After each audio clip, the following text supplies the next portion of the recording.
doing it. But yeah, like you go through training and, obviously how to shoot, how to do this, and then it's like all collect the money. It shows you how to collect the money.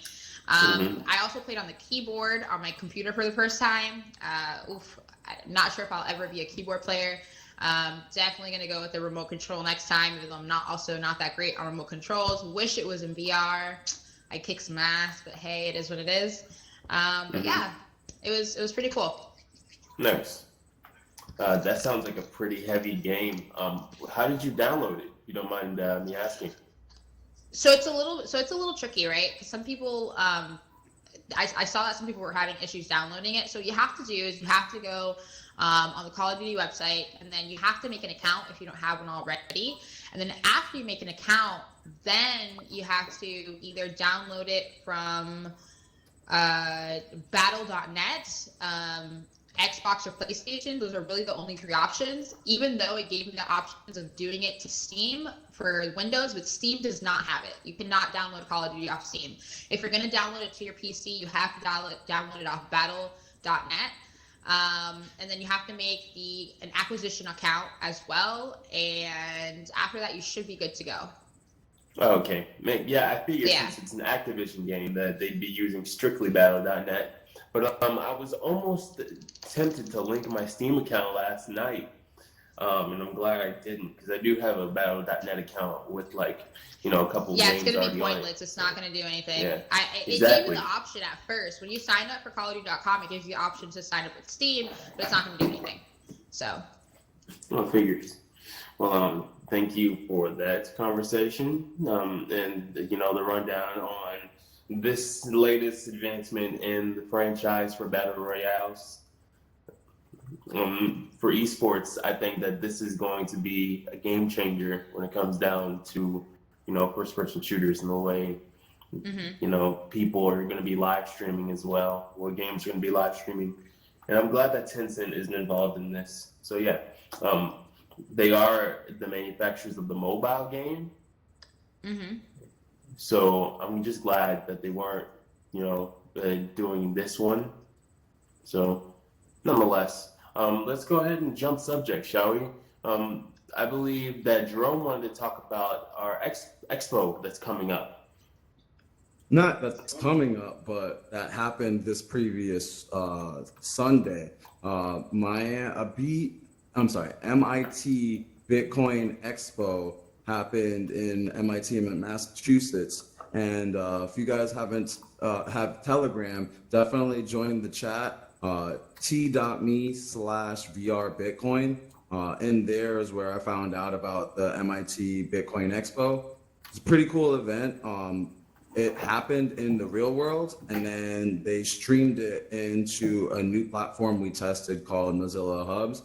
Got a full room of 30 people, and yeah, not the best platform for 30 people. So we're gonna keep looking for that. But after that, we went to VR chat, and that was a great experience where we got the whole team together and everybody was just walking around. It was like a little boat. A lot of Bitcoiners, a lot of people that were just wanting to learn about Bitcoin and joining us for the first time. Got to meet a lot of people that I see in the chat a lot. And it was just awesome really getting put a name to the people that you see in the chat, seeing them virtually. I hope I get to see some of them again in the real world. I actually ran into somebody that I met at the Miami Blockchain Center launch party in the real world, and ended up running into him in the virtual world. So I thought that was pretty cool. I actually got to interview him, so you'll see that on the Blockchain Universe podcast or the Blockchain Universe YouTube channel.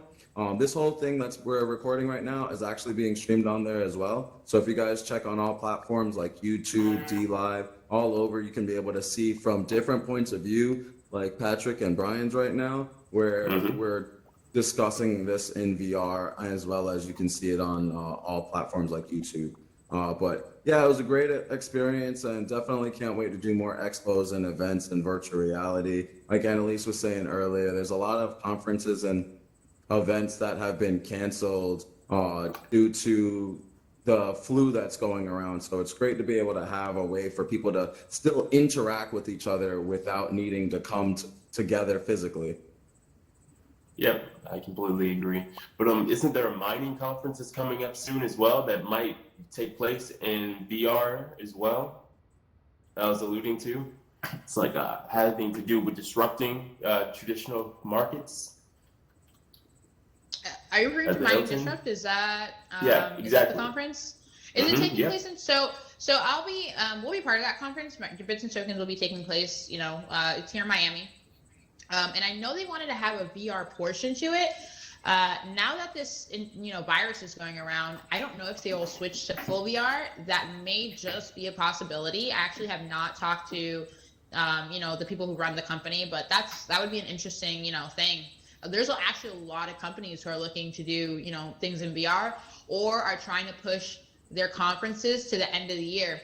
So here's the thing about if everybody that's doing conferences now is trying to push their conferences to quarter 3 quarter 4 of 2020, I feel like that's going to cause a problem, because then there's going to be way too much conferences way too close together, and they're just going to overlap each other. Like, there's already conferences that overlap each other. Now imagine having all the conferences throughout the year overlapping each other in the last like 6 months. It's going to be a mess. So I really think a lot of these conferences do need to switch to the VR alternative, just for the sake of people's time and just for the sake of even having a good conference. Because if people are trying to split between conferences because they're all condensed in one part of the year, like, that's going to be an issue. So now that you mentioned that, that's actually a really good point, and that's actually really important. Oh, totally. And when it comes down to it, a lot of the events in Miami are being like Ultra Miami, for example. Miami Music Week is a pivotal time down south for many I am live heartbroken events. over Miami Music Week. It's Guys, I horrible. live in Miami. I'm really sad. I was so excited. There was so much pool party, cruises, and there like tickets were like 30, 40, $50. Ultra's really expensive, but Miami Music Week, like, dude, I'm heartbroken. But most events are canceled, so it's really sad. It's actually supposed to be going on starting the 13th over into next week. Okay. Yeah, it's supposed to, but things happen. And I think that this is the perfect medium to actually still broadcast music to the masses. Reggie Watts did a performance inside of this medium, for one. It's still a possibility to, connect, even though you're not there physically. All you have to have is like a nice subwoofer, and you can enjoy the sound, I guess, for the most part. But nonetheless, it's not the same. It's just not the same, because there's an entire culture surrounding these events. And, conferences as a whole are being disrupted right now because of this turmoil, nonetheless. But this is a great medium, as we discussed before. So I believe we have another topic to touch base on, about how Google is starting to roll out 4K Stadia gaming on the web right now. And Absolutely. Yeah, I thought it was fantastic. I've been using Google Stadia for a little bit now. In the beginning, I'd see 4K now and then again, but it wasn't something that was constantly pushing on my 4K TV, normally 1080. Google Stadia came out in November, and now that it's been out for about, almost 4 months now, they're actually starting to update it more, and we're starting to see 4K more regularly. We're seeing more games. Last week, if you showed up to our event, we were actually discussing their new competitor, which is the NVIDIA Grid, or NVIDIA GeForce Now platform, which oddly enough is losing a lot of game developers. So I think it's awesome that not only are we gaining 4K capability, we're also seeing that they're also giving out anybody that has an existing Chromecast Ultra, they're giving them a free 3 months pass to use Google Stadia. So they're really trying to push grow their user base. Yeah, but absolutely. I do see that, when it comes down to it, at the end of the day, they're trying to onboard as many users as possible. So now these online experiences aren't as empty, since there isn't really cross-platform capability at the moment. So, nonetheless, I really want to see what comes of this service, and I do think that streaming video games through the cloud is the perfect alternative and an affordable alternative to buying consoles every generation.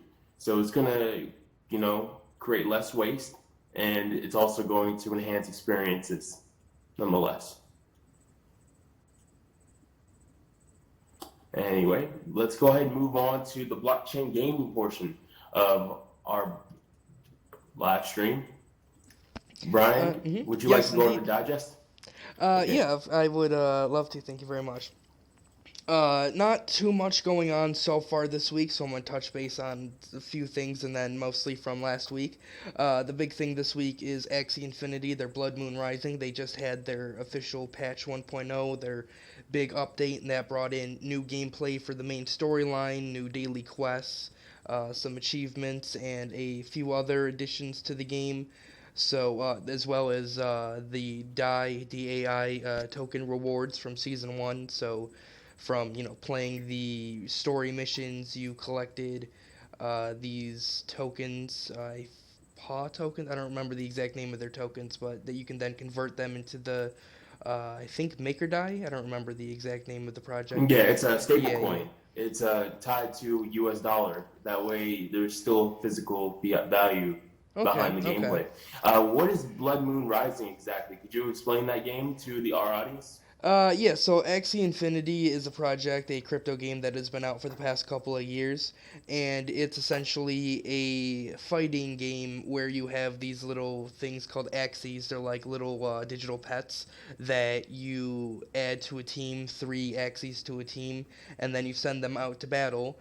Blood Moon Rising is officially, or essentially, the first official segment of the game, I want to say. They have all these plans in the roadmap, but this is the first actual story with missions and daily challenges. And they updated the combat from before. You would just add them to a team, you would press send to attack, and then they would go out and do battling, and you would gain some experience. But now they actually have cards that represent their moves that you add to your little deck to attack with each turn and strategize and fight the battle. And then after you win, you gain experience and some of those coins that you can then convert into apparently a stable coin, which then you can withdraw or convert into Bitcoin or whatever, and get yourself some fiat or invest it back into some other project, make yourself a little bit of money.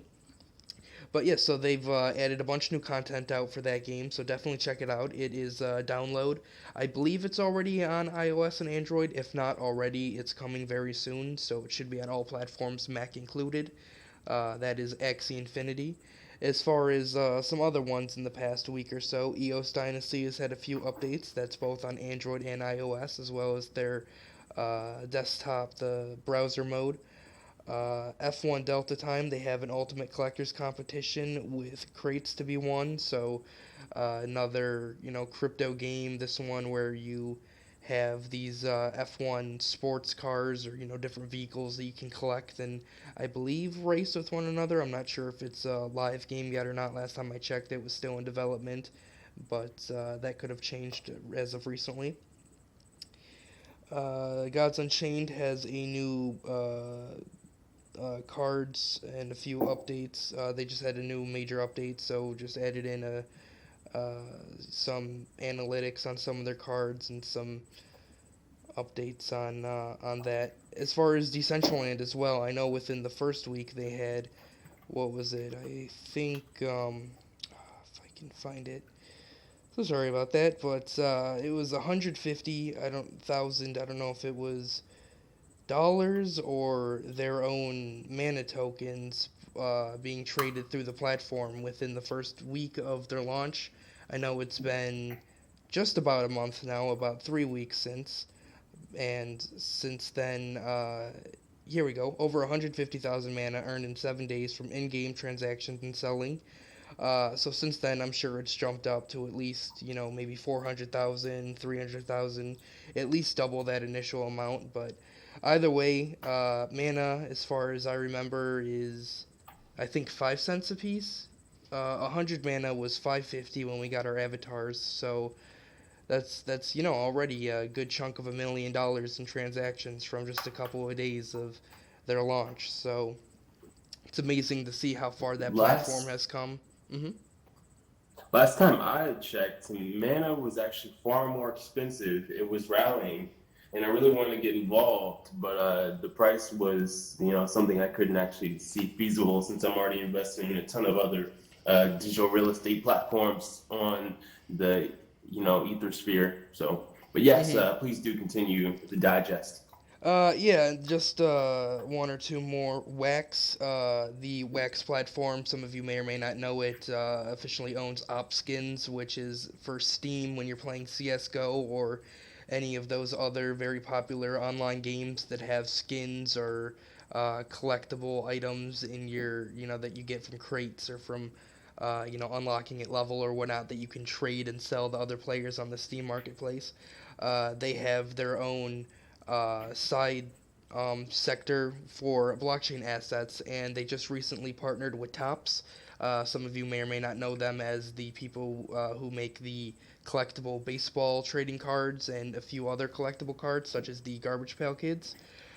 So they are going to be taking some of those assets, both the MLB cards as well as Garbage Pail Kids, WWE, and a few others, and making digital blockchain NFT tokens out of them for people to start collecting, as well as the just physical cards, so that way they have something that's not gonna bend or deteriorate over time, and they can still go and look at, and maybe just like MLB crypto baseball, they'll add some incentives to collecting it, like some challenges or some mini games to go along with it.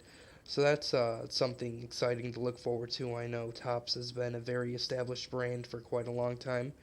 Was it the Sandbox, as well as Fox Edit for the Sandbox, has a competition going on right now until I believe the end of March. I don't remember the exact time, but there's still another few weeks left for creating some assets for the game, and it has about $20,000 total in prizes, from crypto tokens to in-game assets to just uh, I think straight up, Bitcoin or Ethereum or whatever. I don't remember the exact prizes, but they have at least third place, and then for remaining participants. So that's pretty much it for in crypto gaming news. Hopefully, you have anything any of you want to add on to that or chime in on any other news you guys have been hearing about this week. Oh, speaking of voxel-based virtual real estate games, I believe that Mega Cryptopolis now actually has over $100,000 worth of Tron-based capital that's flooded into their ecosystem. And of course, it's on a completely separate blockchain from its native blockchain, which is Ethereum, but still $100,000 for a virtual real estate game where people will be creating passive income is nothing to scoff at for such a small time of being launched. The time frame that it's been on the public net, so off the test net. Yes, indeed. I But was yeah, hearing a bit about that. I don't remember exactly who, but there were some people that were talking about playing the game within the past week and how it was booming as of recently. So that's quite impressive, and hopefully it keeps up. I know that was a very hyped game before launch, just for the prospect of owning digital land and getting passive income off of it and being able to build assets on it and charge people to use those assets and upgrade it and selling the plots of land, and very exciting stuff. mhm. Hopefully we see that continue to develop and emerge as time goes on. For sure. I completely agree. Rovid platform is running a competition too. I know you've mentioned another platform that's running a competition, but this Rovid platform is actually allowing people that contribute to the platform about 15 ETH and one Ledger wallet for first come first serve and it prizes. So they're doing about a $2 million hard cap on this platform, just to boost user engagement. and to make sure that people are going to be using it. So this is XChain, by the way. XChain is literally listing the Arbit token by the Robit platform, and they are looking for more users to get involved. And this is a streaming gaming marketplace, by the way. So yeah, it's just a great little promo event and a giveaway that people can, contribute to and quite possibly earn a bit more income on the blockchain. Very nice, very nice. Mm-hmm. We're gonna move on from there. Jerome, do you have anything else you wanted to chime in on for 2D games or VR gaming news or VR news in general? Just glad that we live in such a society where there's so many abundance of games. Whether it's streaming, VR, uh, console, PC. Just we live in an amazing era right now, guys, and it's great to be able to sit next to each other with being in different states. Having an audience here. Can't wait to just drop the mic and walk around the audience and hear from our members. But not any other game news has got my attention. We'll continue to get more game news every week and make sure that we bring it to you guys' attention. And we appreciate you all for being here. And if you didn't get to be here, make sure you join us next week. We're here every single Tuesday at 8 p.m. And Elise, is there anything that you wanted to add on?